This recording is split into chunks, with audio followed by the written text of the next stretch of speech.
우리는 누구나 병들면 병원에 가야 합니다. 어떤 병이 들었느냐에 따라서 우리가 병원을 골라가죠. 감기 들면 내과에 가고, 코나 귀나 목이나 이런 곳에 문제가 있으면은 이비인후과, 이빨이 아프면은 치과, 이렇게 우리가 골라서 가듯이 마음의 병도 내 마음이 아프고 병들었다는 것을 자각하고 문제가 있다면은 우리는 꼭 반드시 그 마음의 병을 고쳐야 됩니다. 그런데 마음의 병은 보이지 않기 때문에 사람들이 소홀히 하잖아요. 보이지 않으니까 무시하고 그저 참고 덮어놓고 지나가다 보면 어떻게 해결되겠지 하고 넘어갑니다. 그런데 모든 병이 초기에 고치고 그것을 해결하지 않으면 나중에 후유증이 생기고 고치기 위해서 더 많은 시간과 비용이 드는 것처럼, 다시 말하면 대로 막을 것을 말로 막는 그런 일이 생기는 것처럼 마음의 병도 초기에 고쳐야 됩니다. 어린 나이에 생긴 그 마음의 상처를 어른이 되어서 그대로 가지고 살다 보면은 직장 생활이나 또는 결혼 생활, 사회 생활에 아주 큰 어려움을 겪는 것처럼 마음의 병은 언젠가 내가 상처를 받았다 하면 바로 상담사를 만나서 그 문제를 상담하고 해결해야만이 되는 것입니다. 보이지 않는다고 해서 병이 아닌 것이 아니죠. 그래서 마음의 병도 빨리 고쳐야만이 되는 것입니다. 어떻게 보면은 우리 마음의 병이 더 중요하죠.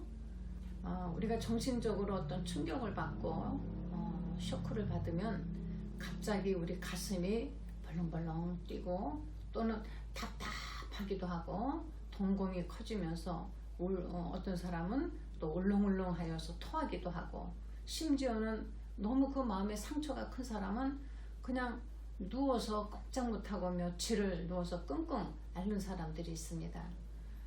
그런데 며칠 그저 자고 나면, 쉬고 나면 괜찮겠지 했는데 그것이 상처가 되어서 그 다음에 살다가 어느 때에 어떤 환경에 자극을 받을 때 똑같은 상황이 되든지 어떤 그 환경에서 자기도 모르게 또 다시 그 증상이 나타나고 예민하게 반응하는 그런 일들이 많이 있습니다.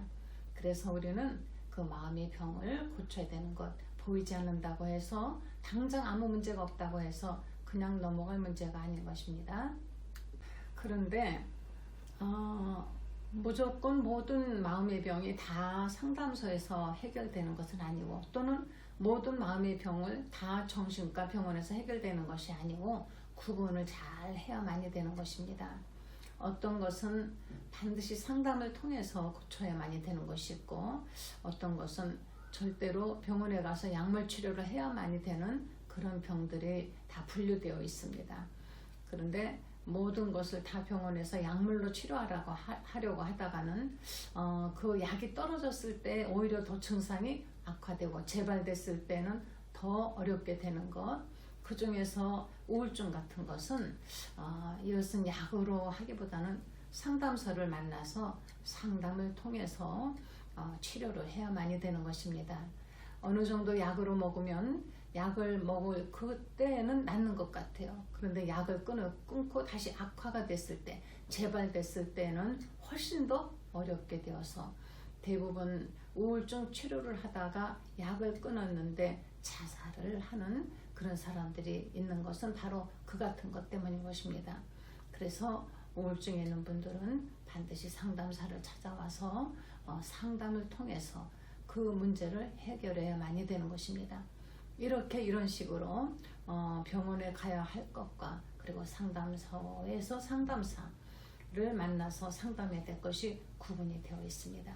건강한 정신 건강, 바로 정신이 건강하면은 일단 사회가 건강해지죠. 왜? 그 주위의 모든 사람들이 다 같이 건강하게 살 수 있기 때문인데, 가족 중에 누구 한 사람만 정신적으로 약하고 병들어 있으면 온 식구들이 더 힘들고, 오히려 그리고 그 사정을 알지 못하는 가족들은 그 병든 사람을 더욱 힘들게 만듭니다. 넌 왜 그러느냐? 왜 그렇게밖에 하지 못하느냐? 혹은 이래라 저래라 나름대로의 처방을 해주면서 더욱 힘들게 사지로 몰고 가는 그런 일들이 많이 있습니다. 그래서 마음의 병이 있는 사람들은 자기뿐이 아니라 자기가 그렇게 되도록 그 주위에서 그 환경을 만들어 주었던 가족들 함께 치료를 받아야 많이 되는 것입니다.